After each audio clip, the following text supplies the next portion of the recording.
We understand right now that Orchid Chemicals is looking to raise funds via stake sale from PE funds. We've got Yatin Mota standing by from our research desk to give us more on that story.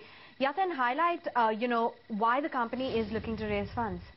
Well, Aman, what we gather from our sources is that Orchid Chemicals is in advanced talk to raise $150 million or $175 million via stake sale as well as slum sale.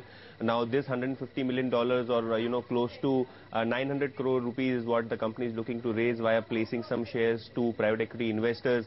And what we understand is that the company is in advanced talks with TA advisors as well as Actis Mutual Fund, Actis Private Equity Fund for raising this particular, funds via the stake sale. What we also gather is that, the company is also in talks with other players to do a slum sale or sell its API units via which it will raise some funds. But we got to the management of Orchid Chemicals and they had to say that they will not comment on any kind of a speculation and they are not in talks with any kind of a private equity player as such.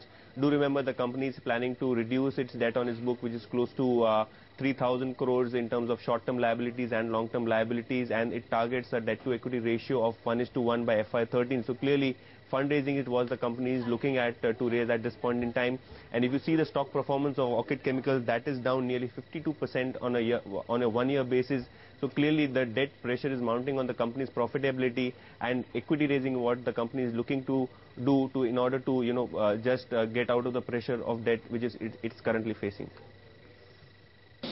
Right, and Yatin, what are you picking up in terms of the company looking to do another slump sale to its injectables major, that's Hospira?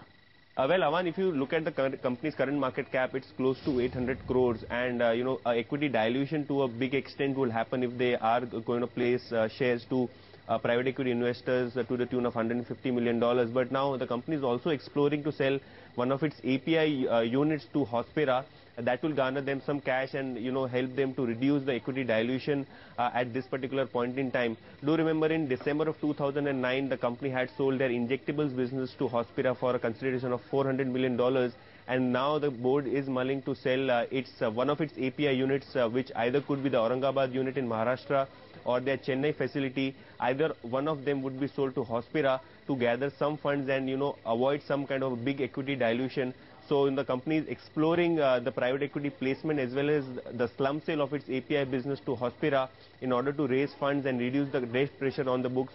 Do remember that promoters also are leveraged to a certain extent where the majority of the shareholding is pledged. So clearly, to get rid of the debt concerns and increase their valuation, equity valuation, they are looking at exploring the sale of the API business as well as looking to place some shares to the private equity investors.